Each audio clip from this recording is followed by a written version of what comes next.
What are the biggest challenges facing Christian families today? And is it the same that it was 50 years ago, and 100 years ago, and 1,000 years ago? Let's get it started. Ha! Let's get it started in here. Let's get it started. Ha! Let's get it started in here. Yeah. Let's get it started in here.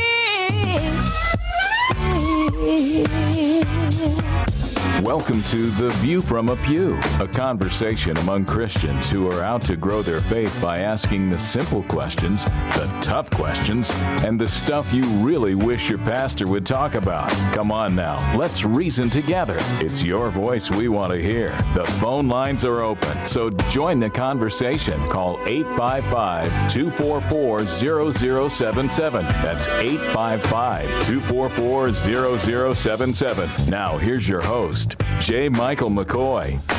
All right, 4 minutes after 3 o'clock on this, the Halloween day of 2012. Was that a good? Was that scary? Only if you see it, probably. Yeah, I was scared. It is finally Halloween. And by the way, if you want to see a really cute Beggars Night video, local one, go to Facebook and go to Michael Libby. And it's Libbyie, Michael Libby. And he is awesome. And he created a little 11-minute video last night with all the kids in Windsor Heights coming to his door and all the trick-or-treats, all the jokes that they would tell. And there were some really funny ones. And it's about 10 and a half, 11 minutes long. And so take a look at that and to give you an idea of what it was like in Windsor Heights on Beggars Night last night. Mike is an excellent journalist. So I think you'll enjoy that. All right, it is that day. We are now 6 days until Election Day, and things are beginning to pick back up on the campaign trail, although there are now murmurs within the media of can these blue states pull off a full-blown election next Tuesday. MSNBC started it.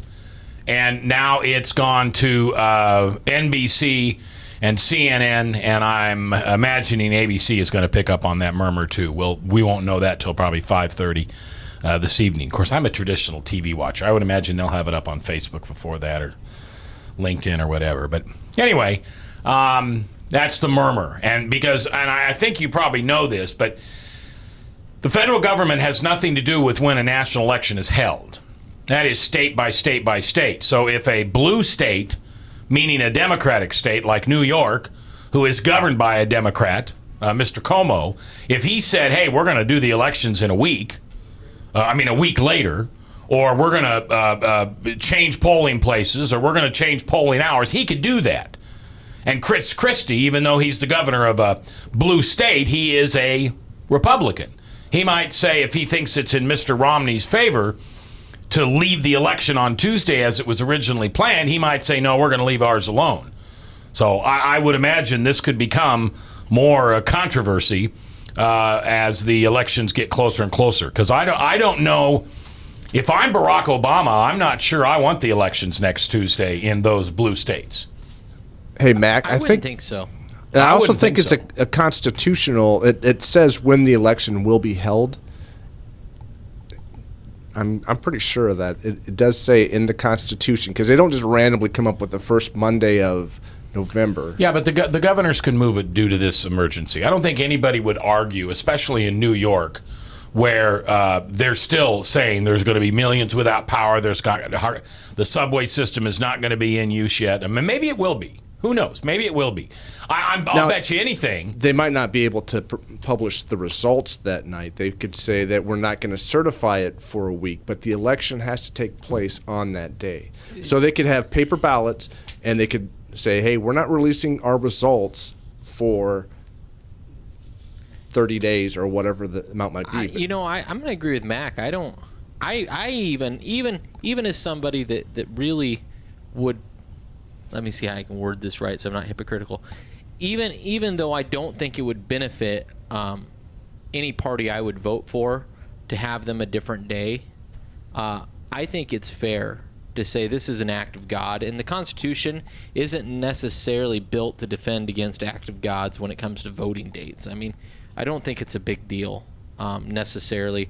I think it would change the election potentially, but that's neither here nor there. The place where I think it could have an actual effect on the election would be in Ohio, and if Ohio was, had sustained massive amounts of damage, which it doesn't sound like they have.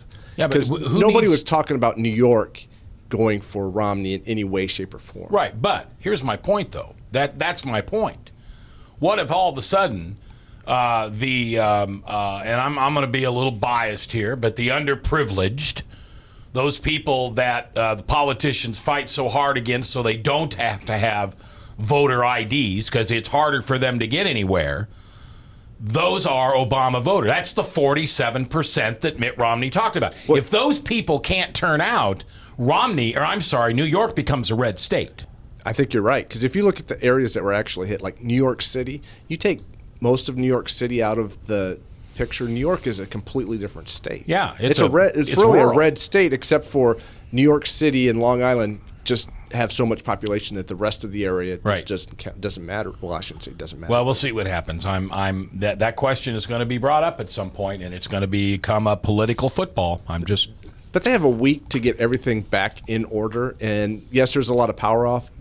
If the storm hit next week, like a week later, and this was like Tuesday, you know what, I could see it. But they have enough time to get generators to those voting places and have everything up, and were the places they don't have power. You're thinking like a conservative military man. You're thinking reason. I'm telling you, if I'm Obama and the Democrats, I find this a way to get out of having the election on Tuesday and buying me more time. I think that hurts him, because then we keep finding out more and more about Benghazi, and they have to.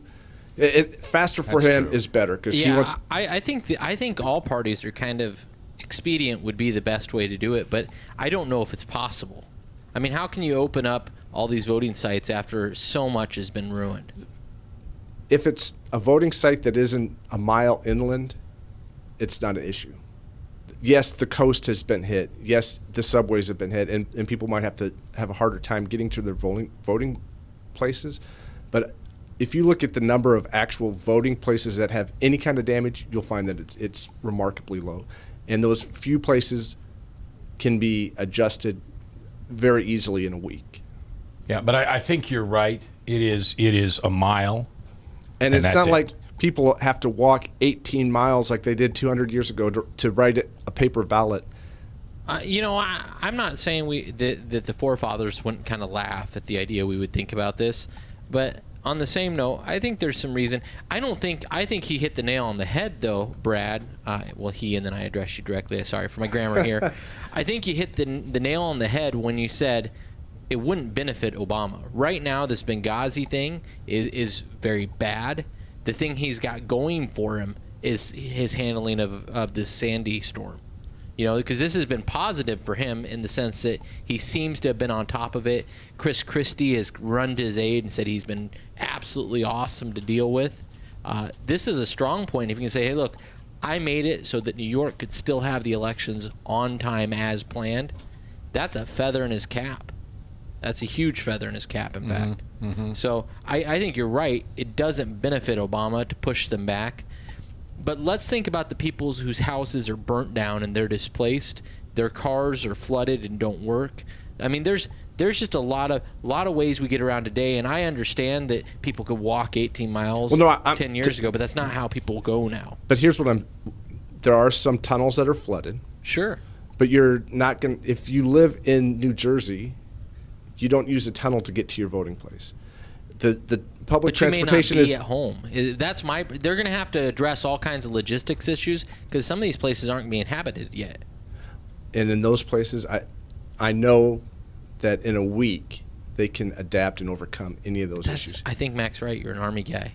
You've got this figured out logically and logistically, but let's see it put out. I mean, here's the problem with who we've got in charge is do you trust the people in charge, Brad, to get No, that done? absolutely not. Okay, But then it can't be done. it can be done It because ca- but it can't, not with these people. Here's what you need to remember. What Max said is it goes back to being a state issue, and there were already things in place, or there should have been, to handle power outages, which is really all that it's a matter of.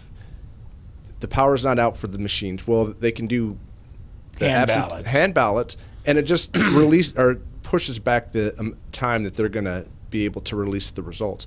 And I don't think anybody on either side was looking at New York being in play.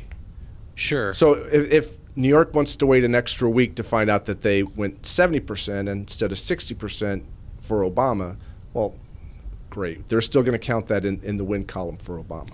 Well, anyway, I just a murmur that's out there. Let's talk about something important. Not that the elections aren't important, but what are the biggest challenges facing Christian families today? And we're going to come up with some things as we walk through this conversation that are probably individual also.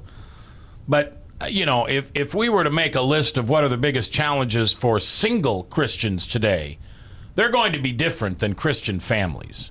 And I'm skipping the couple. So I'm saying this is about kids and parents and grandparents, siblings, families, immediate families, nuclear families, even the blended families. What are the biggest challenges facing Christian families today? You can participate in this conversation, should you like to, at 1-855-244-0077. Maybe you could share what's going on in your life and let me know some of the challenges that you're facing as an individual. That might be something we'd like to hear about today, please. 1-855-244-0077. Bob Montserrat, the Cat in the Hat, is not here today. And so we will not be monitoring chat. So you chat folks just go, well, you've got it on. I've got it on, yeah. So I guess you are kind of monitoring it over there. So that's good. All right. And not necessarily in chronological order, but here's what I'm going to do. I'm going to put number 10.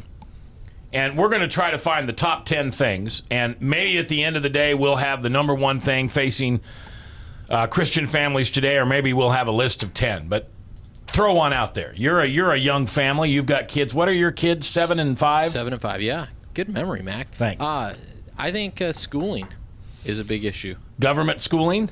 Schooling in general, I don't believe in government schooling, but there are some that do. Well, if you send your kid to a public school, they're in government school. Which is why they go to private school, and I spend a lot of money. Oh, I see what you're saying. I spend a lot of money to make sure they're not in government school. Okay, so you think you just want to put schooling down? Yeah, well, I think it's a big issue. I mean, it's a multifaceted issue. Some people can't afford the private school, nor can they afford to stay home and homeschool, and so that's the only option, or at least seeming that way. And I'm not going to overburden somebody and say, oh, you have to. I'm not one of these guys, but it is probably one of the most important things is how we raise our children up. And I think if you send them to a school where they teach unchristian things, it's not a big surprise to me that they come out of that not really having a firm grasp on the gospel and who Christ is. All right, so you think one of the biggest challenges facing Christian families today is schooling? You just want education? Education, sure. Okay. Well, I almost think it's part of a bigger problem is how we're raising our children. Sure, but that's what we're talking about. So it's an issue inside of that. Yeah. So it is one of the bigger parts. I think another thing would be like church attendance. I think church attendance is in consecutive church attendance. Remember, even in the 80s, I remember they used to give awards to kids for perfect Sunday school attendance. Sure. How many kids do you think go to Sunday school every time? I don't know, but I can tell you that our KQ, which is our I hope maybe Sunday school at Hope, is 2,700 kids a weekend. Sure, but are they coming the next weekend? I mean, is it the same 2,700 kids, or is it different 2,700 All right, so kids? the next thing you'd put down would be Church attendance. Church attendance. Yep. All right, we're making a list. Army Brad's in the house along with Father Tattoo, and it is not Honor Father Tattoo Day. See, I'm back to being a white guy, Irish white guy here. And I'm J. Michael McCoy, and if I haven't told you lately, thanks for listening to KTIA Iowa. From the RE/MAX Real Estate Concept Studios, this is Webcast One Live. Drug and alcohol addiction slowly steals a person's identity, tearing away pieces of their life little by little until one day it seems like the hope of a happy future is gone and there's no chance of getting it back. Here at St. Gregory Retreat Centers, we can assure you that there is hope. Our unique approach to recovery begins with the understanding that the dysfunction and damage caused by addiction can be overcome, not just dealt with. Don't let another day go by. Call St. Gregory today.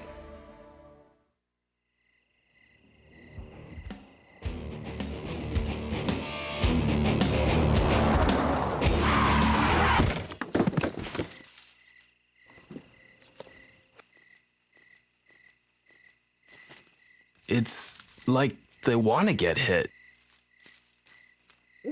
Need a body shop? Minor Wreck Express saves you time and money. Whether you're 10, 25, 50, 80 years old and beyond, everyone needs to live within their means. I'm Tom Coates with Consumer Credit of America. For almost a quarter of a century, we've helped people of all ages learn to manage their personal finances to benefit them far into the future. When problems arise, we've got the experience you need to make those debt problems go away. Got financial problems? Call Consumer Credit of America. Both Mitt Romney and President Barack Obama have flip-flopped on almost every major issue. J. Michael McCoy doesn't even like flip-flops. In fact, he says they're garbage. Vote J. Michael McCoy and Tom Coates November 6th, and remember to vote early and vote often. I'm J. Michael McCoy, and I'm running for president, and I approve this message. Paid for by Americans who want better choices and the I'm not voting for any of these clowns super PAC.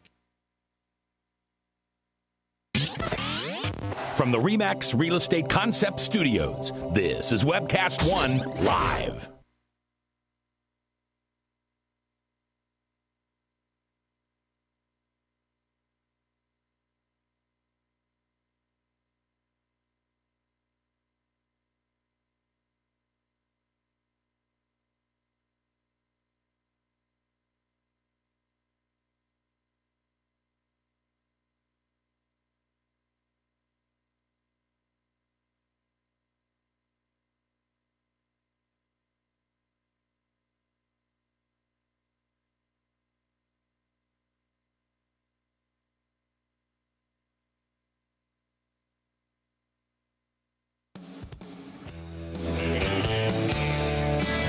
Have you ever been told you're not a good enough Christian? Well, we have too.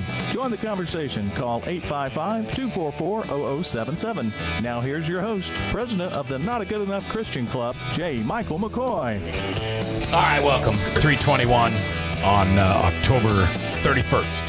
Halloween here in Central Iowa. Well, it's Halloween everywhere, I guess. No, it's only Halloween in America, right? No, it's always Halloween. They just might not celebrate it or. Well, no, it's always October 31st. But is Halloween celebrated in other countries? Hallows Eve? It may not be celebrated this way, but it is All Hallows Eve, which is All Saints Day. So, okay. And then, of course, actually today, more notably, is Reformation Day. Is this the actual Reformation? No, Reformation Day is today. What they have is they have Reformation Sunday, which is the day the churches are to celebrate it, kind of like Thanksgiving is always on that. It's the last Sunday of October. Yeah. Right? Yep. Yeah, but this was actually, it's kind of fascinating. I was reading about it kind of on the fly last night and went into a little bit more about it during the show yesterday. But they actually, part of the trick thing is because this is the day that the Reformed churches kind of went out of their way to picket and do stuff to the Roman Catholic churches. Okay. And so it became kind of a nasty trick thing. Not saying that's a good mention of church history. It's just something that the Catholics say has happened. And I don't know. I mean, obviously, not being there, I can't tell you. That was a few hundred years ago. So. Yeah, I mean, the witnesses were all biased. Yeah, we've moved past that. Well, it's coming. I read that on the Catholic Church website about All Saints Day because to find out about All Saints Day, you got to go to some place that would kind of worship the saints and Catholics. There you go. All right. Biggest challenges facing Christian families today. Operative word is families. Not Christian people. Not Christian singles. Not Christian adults. It's the concurrence of mom and dad and siblings.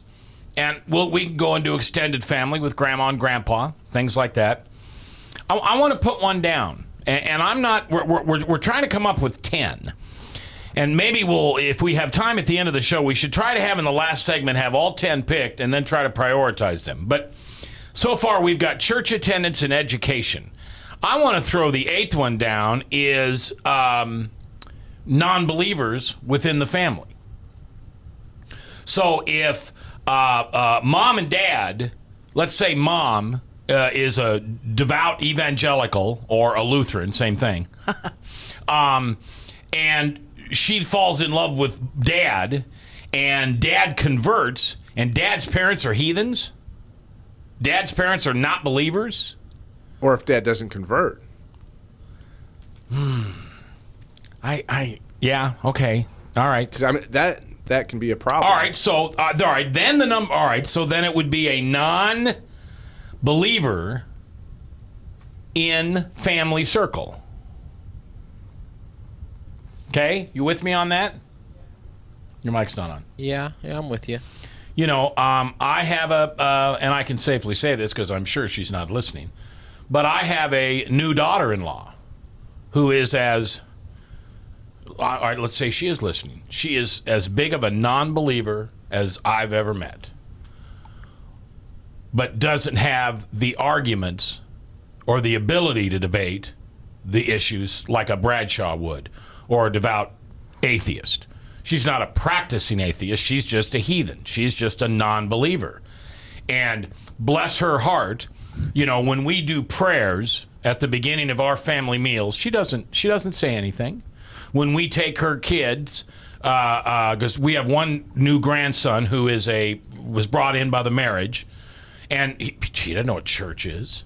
You know, he doesn't have any idea who this Jesus is, except he's gone to church with my daughter and son-in-law and her family, and he's gone to church, I think, a couple times with us, and he, you know, doesn't really have a lot of questions for us. How old is he? 8. He's old enough to start absorbing I agree. So and Grandpa, you should try to bring him to church as much as possible. Well, I'm working on that. But you know, I want to respect her like she's respecting us. She's really doing a good job of respecting that our faith is ours. And if we go to her house to have dinner, I don't ask to say prayers. Do I say my prayers to myself before I eat? Absolutely. You know. Mm-hmm. But so I want to put that one in there. I want to put that non-believer in family circle. And worse is in-laws. To me, that's worse. Well, my question would be then, is it a separate number to have like interfaith couples? Because you have unequally yoked. That's kind of what I was going to segue into. Unequally yoked? Unequally yoked. Or here's another thought, and this may be a different one as well. And Brent, I'm sorry for cutting you off. Oh no, you're good. What about the redefining of the roles inside of marriage? You know, today we have a lot of women that are doing the work. Men are staying home. That's not always necessarily a bad thing, but it can set up for some bad things. And of course, there's the same gender marriages and stuff like that. I want to hold off on that one. I want to put that. I think redefining roles is important enough. Sure. Because we're really the first generation. My generation is the first generation to watch our children do this. Sure. Okay. Well, I think the generation before yours is probably the most embarrassed out of all the generations. I didn't say embarrassed. I'm adding that in. I didn't. There's no embarrassment here. If dad decides to stay home and take care of the kids and mom is the breadwinner, there's nothing embarrassing about that. Well, the problem isn't so much what the mom or dad does for marriage, for the marriage as far as providing money. I don't have an issue there. My issue is the leadership roles being reversed there. The man is supposed to be the head of the family, and that is problematic. And being from a marriage where my wife makes 8 times as much as me. Well, that's not fair to say. You're an entrepreneur together in a business, sure, but the business happens to be her passion. Yeah, it's one of those deals though, where the first 5 years of marriage, I made more than her. In fact, I paid her way into the business, and that's flip flop since then. And you know, we address issues with you know, the marriage all the time in that sense. Now I think we do a pretty decent job at it for crummy, wretched people, but it is problematic when you have women seemingly in control of the financial section of the marriage, not because they're not absolutely capable of it, but because it's traditionally a man's role, and there's something that happens to the man's ego. It's not necessarily the problem with the woman stepping up and do it. This is just where I'm weird, I guess, because I would love to sit down with a man who's got a problem with his wife making more than he does. I'd really like to help that guy unpack. What? You're really sitting across the studio. It was a huge problem in Don and I's marriage. Why? Why? What did it matter? Because it's not natural. Well, it's not the way I was raised. I was raised in a family where my mom stayed home with the kids and my dad worked. And my dad slaved at a job actually that he hated. And it's part of the reason I became an entrepreneur, because I watched my dad be miserable working for the city of Des Moines at the school systems for 35 years and hate his job and everything else, and watch him take away benefits and cut stuff and just make his life a living heck. And I said, it's not for me. But the consequences of that are, you know, when I want something, I got to ask Dawn, how much do we have in the checking account? We can't afford that. I would rather know, because she's the one bringing the money in. She knows what's going into it. I would rather know so I can make those decisions. So it's been a problem in my marriage. Well, here's a suggestion then is, if she's bringing the money in, then you might want to be in charge of the actual finances and have that knowledge of what is coming in and how much you have. Ideally, that would be exactly where I would start, but because we're a service industry and she brings in money every single day and it goes into different accounts, and because I let her run the salon in the way she sees fit, because something I realized about owning salons is I'm not a hairstylist. And I have no idea how a salon should run really. I know what it looks like, but I can't make it work the same way that somebody that's involved intimately in the industry. And I didn't want to become a hairstylist so that I could learn those inside ropes. So it became problematic in that sense. But, you know, it's been a struggling point, and it's not always a struggling point. It's not now. I mean, especially as I'm getting ready to go to seminary and we've got the radio thing taken off. I'm gone all the time. In fact, if anything, Don's like, are you going to be home ever? And it's like, all this week we're getting ready to launch my new show on KTIA on Saturday nights. Nice plug. It is a nice plug. 11 o'clock Saturday nights at Rebels Cause Radio. It's coming to KTIA. And I've been working on my new bumpers and firming some stuff out for the show, talking to guests, working out some new topics, getting prepared to go on radio. And, you know, it's actually a role reversal, because it's been years since I've been the one that was gone and she was the one home waiting by herself. So all right, Father Tattoo in the studio today, along with Army Brad and myself, and we're talking about the biggest challenges facing Christian families today. All that you just said, do you now, today, on the 31st of October, would you have a problem now if your wife made more than you did? No, I've come to accept it as something that God's given me, and it's been a blessing, actually. All right, so would it be fair to say, and I do not want to put words in your mouth. I'm not trying to win a discussion open the door. here. Let's have the discussion. Well, would it be fair to say that when God is the center of your life, that's not an issue? So when a Christian, in a true, not in a casino, Christian in name only, sure, in a true Christian family, that would never be an issue.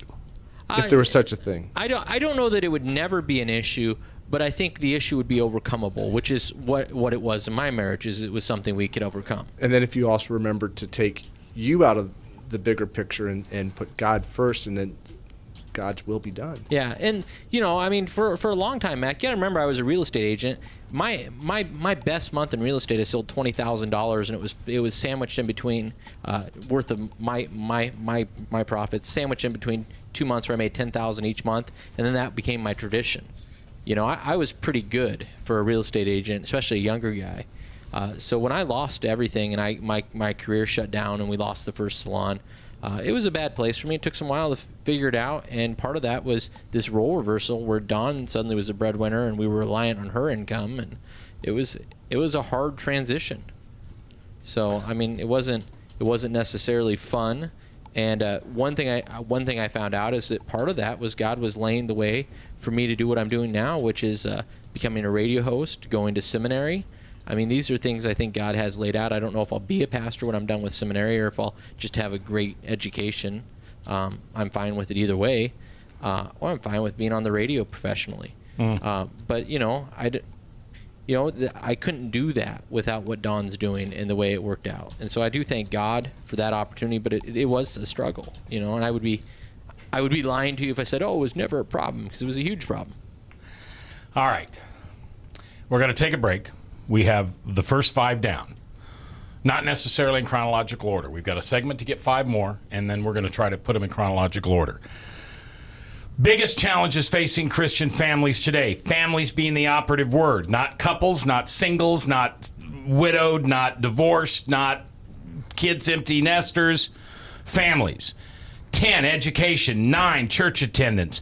8, non-believer in family circles. 7, unequally yoked. And 6, redefining roles. And that does not mean same-sex marriages. We'll get to that. That's coming up. That's next. Live here on The Truth. 99.3 KTIA, Iowa. Powered by WebcastOneLive.com.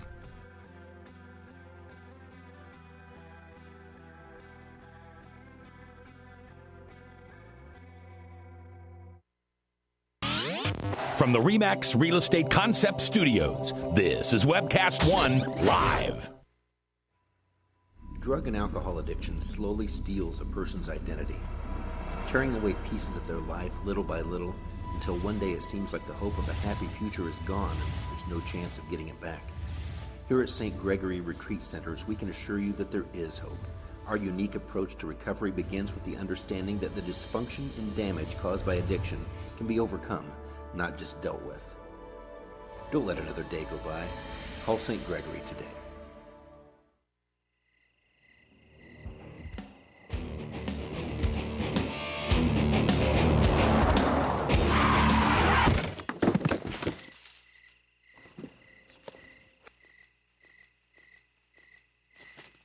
It's like they want to get hit. Need a body shop? Minor Wreck Express saves you time and money. Whether you're 10, 25, 50, 80 years old and beyond, everyone needs to live within their means. I'm Tom Coates with Consumer Credit of America. For almost a quarter of a century, we've helped people of all ages learn to manage their personal finances to benefit them far into the future. When problems arise, we've got the experience you need to make those debt problems go away. Got financial problems? Call Consumer Credit of America. Both Mitt Romney and President Barack Obama have flip-flopped on almost every major issue. J. Michael McCoy doesn't even like flip-flops. In fact, he says they're garbage. Vote J. Michael McCoy and Tom Coates November 6th, and remember to vote early and vote often. I'm J. Michael McCoy, and I'm running for president, and I approve this message. Paid for by Americans who want better choices and the I'm not voting for any of these clowns super PAC.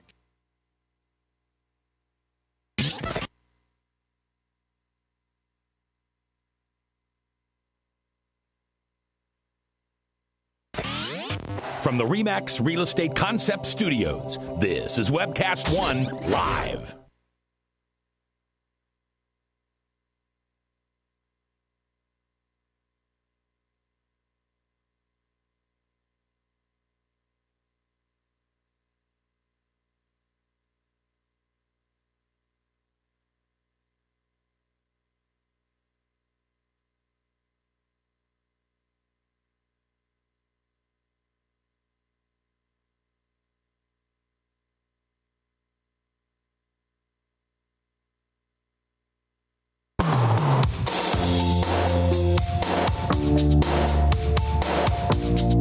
if you sit in the back pew or the front pew. It's your voice we want to hear. The phone lines are open, so call 855-244-0077. Now, here's J. Michael McCoy.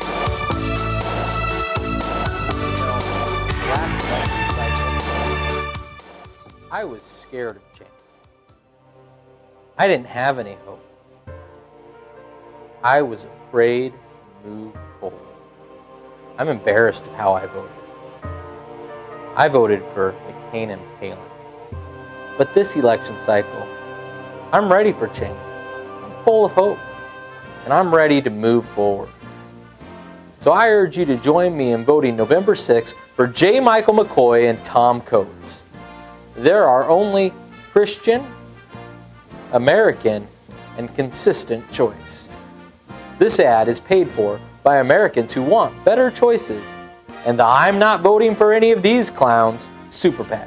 I'm J. Michael McCoy, and I'm running for president, and I approve this message. All right, and somebody actually asked me this morning at my men's group, am I really on the ballot? And then I have to back up and explain where this whole thing came about, because I would never. I mean, because they were going to vote for you, weren't they? No, I'm not a Pat Polson. I mean, I am so underqualified to be in any public office. I would say you're just as qualified as the two people running. No, anyway. Maybe more so, actually. But I think we could build. No, look, guys, Mac, really, seriously, Mac, think about me. You have never voted a pro-choice in any legislation passed here in the state of Iowa. Oh, I am pro-choice.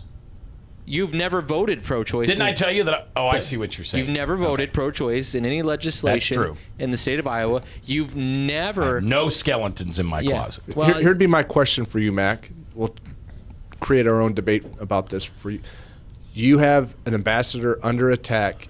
Your military and intelligence leaders come to you and say, "Sir, we want to send in the troops." Smoke them.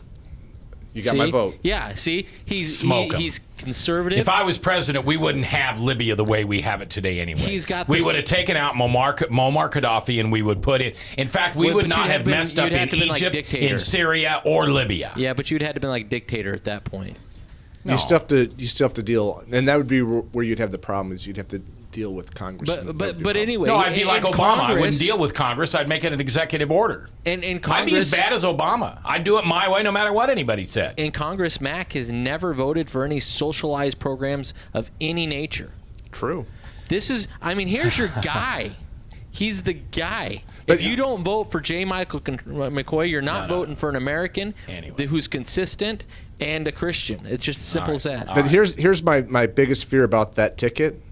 Something bad would happen to Mac very quickly, because there's no way Tom Coates is going to be the number 2 guy. He's going to. I have to watch my back, huh? The Secret Service would have to have you guys in different states. Tom Coates is known to be kind of a pistol. Now, Mac, you said something, and somebody teed off on chat. They said you're pro-choice, so tell me what that's about. Yeah, I'm absolutely pro-choice. Okay. I am pro that the woman has a choice on whether she wants to have unprotected sex. Because that's the choice to be made. Do I, as a woman, want to put myself in a situation? My mother probably explained it to me when I was 14 or 15. If she didn't, my high school girlfriends did, and certainly the girls at the bar did on Friday and Saturday night when I'm out of high school. You have a choice, unless you're raped. You have a choice on whether you have sex, which can produce a child. Oh, funny. Really? Did we just find this out? And you have a choice on whether you want to have unprotected sex. So this pro-choice, a woman is in charge of her body. Hey, really? You think you're in charge of your body? Listen, get naked, run out in the street, and see what happens. No, You'll be arrested. Why don't you try to sell your body for sex? Look, you'll be arrested. So will the guy who offered you the money. I'm trying to save your campaign here. Shh, Goose Fabra. And additionally, Mac, in the hopes that this calms you down, the guys needed to be more responsible in the bigger picture too, and that brings us back. And good segue, very good, Brad. Back to the subject, and I think that our society has devalued the importance of marriage on a larger level. Yeah, sure, we have. Yeah, and there are certain world views. See, I don't look at color of skin. I don't look at the origin where they come from. I think people are smarter than that. I look at people's worldview, and there's a segment of our population, a large segment of our population, that has the worldview that I can have abortions when I want. 51% of all abortions are not from white women. 47% of all abortions are for the second time. 27% of all abortions, 27%, 1 out of 4, are a third time for that woman. That is not, oops, I didn't take my pill, or oops, the condom broke. That's just, screw it, I'm not going to follow any rules. If I get pregnant, I'll go to Planned Parenthood, and taxpayer money will pay for it, and we'll kill another baby. Well, I definitely think I agree with you there. I mean, knowing people that have gotten abortions, my wife had a friend who had an abortion, and then within a couple months, she was back getting her second one. And finally, on the third time she got pregnant, she said, I'm not going to be that person that just uses this as a method of birth control. And I applaud her for that decision. I wish she could have made that decision the first one. Sure. But, you know, it's such a touchy subject, abortion. So we're back on to the biggest challenges of family Christians facing today. Run down the top 5 again, or what we got five. So. Education, church attendance, non-believer in family circle, unequaled yoke, and redefining roles, meaning men stay home, women go to work, things like that. Now, I'm going to give you... there's leadership involved in that, too. It's not just going to work and stuff. All right, now I'm going to give you number 5, and that's what you were kind of talking about, and I'm going to say social issues. Sure. Okay? I don't want to list abortion. I don't want to list gay marriage. I don't want to list bullying. You mean moral those are issues? all what? Moral. They're not social. Well, they're moral social issues then. Yeah, don't see. Here's the problem I have with taking that down to the social issue. It's not socially acceptable one way or the other. That doesn't matter. The problem are these things. It's not that I don't like gay people. It's that God said no. It's just that cut and dry. God said don't kill. It's not that I don't understand that a woman is burdened by a child when she's 16 years old, hasn't finished high school, and doesn't have any way of supporting it. I get that. But God said don't kill.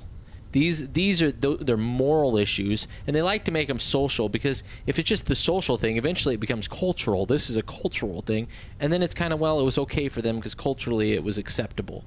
And I'm nowhere near acceptance on these issues.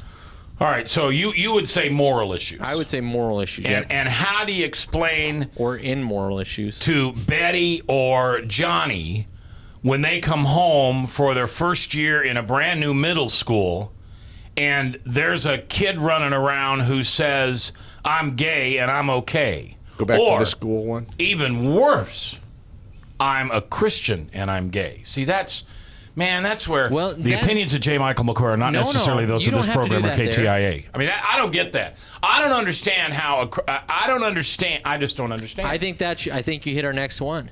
We need churches to be Bible-believing, Bible-preaching churches. We don't need opinionated churches that think that they can philosophize the Bible into something that's not true. They need to preach that it is the accurate and perfect and inerrant Word of God and inspired by God. So it's God's literal and actual words. He intended them to be there for us. They're a gift to us from God Himself, and that they're inerrant.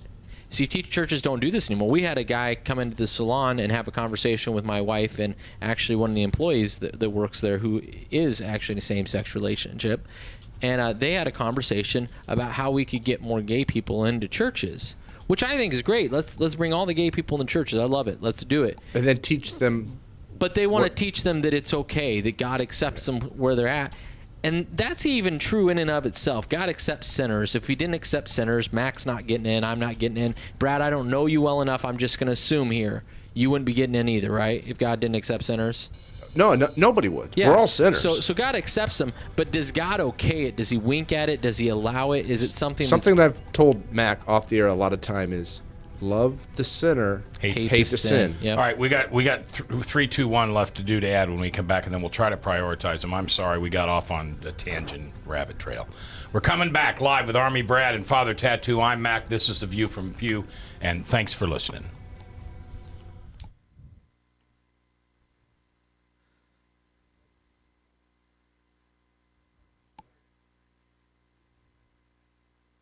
I'm Brian Leach, owner and general manager of Service Legends. In Barack Obama's health care plan, he forced businesses to pay for abortions. Under Mitt Romney's instituted health care in the state of Massachusetts, they allowed for up to a $0 copay in state-funded abortion. J. Michael McCoy has never voted for or signed into law any pro-choice bill. How is Paul Ryan going to help reduce the deficit? He doesn't know. He hasn't checked the numbers. Barack Obama and Joe Biden have effectively quadrupled the deficit. Tom Coates is a proven fiscal conservative whose business is debt reduction. Don't call it a comeback, but this team is going to be moving forward. J. Michael McCoy and Tom Coates. I'm J. Michael McCoy, and I'm running for president, and I approve this message. Paid for by Americans who want better choices and the I'm not voting for any of these clowns super PAC.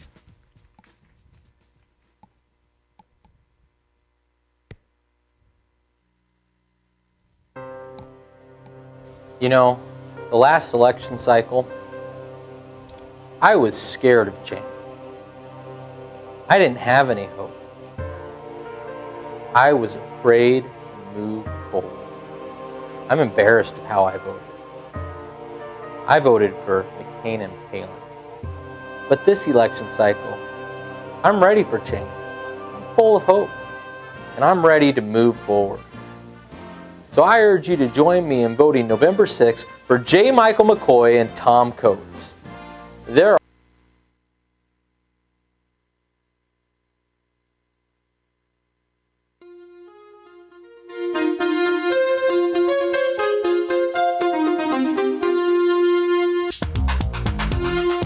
Come on now, let's reason together. The phone lines are open, and it's your voice we want to hear. So call 855-244-0077. Now, here's J. Michael McCoy. All right, it's 10 before the top. Salem Radio Network News at the top, and then True Blue, hosted by the incredible Michael Mudloff. Biggest challenges facing Christian families today. Here's the list, not in any chronological order. Bible teaching churches, moral issues, redefining roles and leadership within the family, unequaled yoke in the marriage, non-believer in the family circle, just going to church, let alone what kind of church, and the education system the government has set up for us. I need three more. 3, 2, 1. What are they? The devaluing of marriage in our society. Very good. Yeah, that's a huge one. Good catch. Is it devaluing of marriage or devaluing of families? Well, if you devalue marriage, you end up devaluing families. Good point. I agree. All right, number 2 and number 1, not in any chronological order. I just need 2 more. Maybe you could call them 9 and 10. Well, I don't know. I think those are two. I think marriage, and then I think you can do family, because in America we have a real odd format of where families don't really stick together. I mean, when you turn 18, you're out of your parents' house, and we don't have strong family ties anymore. You know, people have siblings all over the country and social world. ties. The ties. Yeah. The American social family is different than like a Hispanic culture. In Hispanic culture, I mean, they all live in the same house. They build on wings, and maybe I'm not advocating for that, but there is something very beautiful about staying around your family your entire life. And it's partially a move from agricultural society that it used to be that it had to be, but then you had the grandparents watching the kids and raising the kids. Yeah, because the dad was out farming the fields. And mom had her roles. Mom was out taking care of her chores and doing her thing, yeah. All right, I'm going to add one. Media. Yeah. Media. Just, and that includes video games, that includes the internet, just the media. How difficult it is, or how easy it is for family to just let the kids go amok and sit in front of a TV. You know, the internet's a really weird one, because here we have something that so much filth and crap and evil things come across the internet, from lies about what is going on in today's society, because it's easy to disseminate lies across the internet, make them viral, to the pornography, to the enabling of cheaters to find other people that are willing to cheat. You know, I mean, there's just filth in the internet, and yet the silver string here, the one little ribbon of hope, is this show is going across the internet right now. the Word of God, not necessarily in this show because we haven't talked too much about the Word of God today. We do. But the Word of God through the preaching of guys like James White and Rabbi Zechariah and these guys that we have on KTIA, this also goes out on the internet stream. They have a stream. People have streams. What's that preacher you like so much? Matt Chandler. Yeah, Matt Chandler's ministry goes out on the internet. God's message goes out there, and it is grown immensely. And on top of that, we're seeing a reformation today that was much needed. Okay, we need one more. That was 10, wasn't it? No. Yeah, you added 1. Brad added 2, and you added 1. Education, church attendance, non-believer in the family circle, unequal yoked marriage, redefining roles of leadership in the family, moral issue, a Bible teaching church. Forget just going to church. Are you going to a Bible teaching church? The devaluation of marriage, and I said the media. Yeah, but we added in the family because family. Yeah, what? the culture of the family, the American family, where we split up. And Devaluing of marriage. Yeah, but we split those two up because we decided they were more important than just being lumped together, even though they're tied necessarily to each other. Okay, what do I add then? So the devaluing of family. Oh, okay.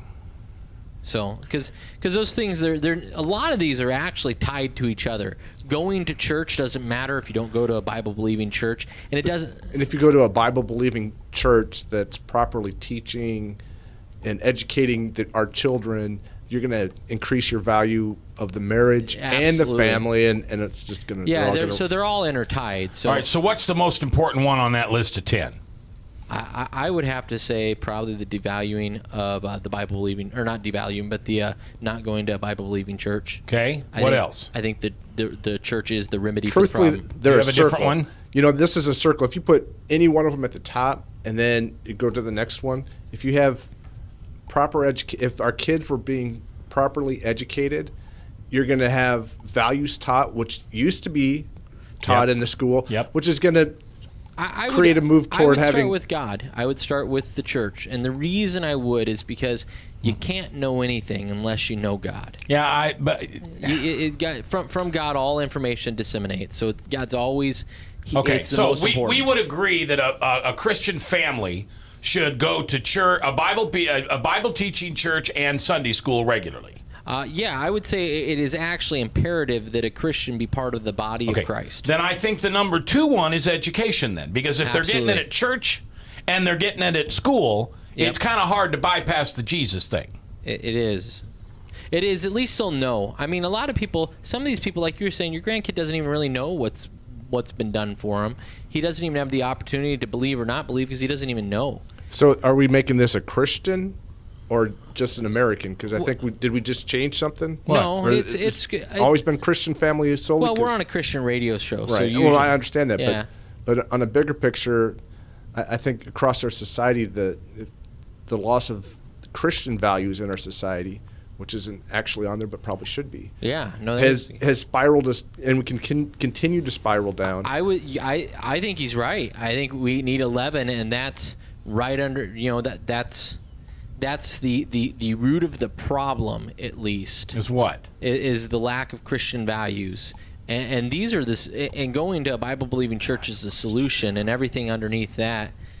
Is parts of the problem. I'll make a 0, Christian values. Well, maybe we could take the Bible-believing church out and say it's the solution.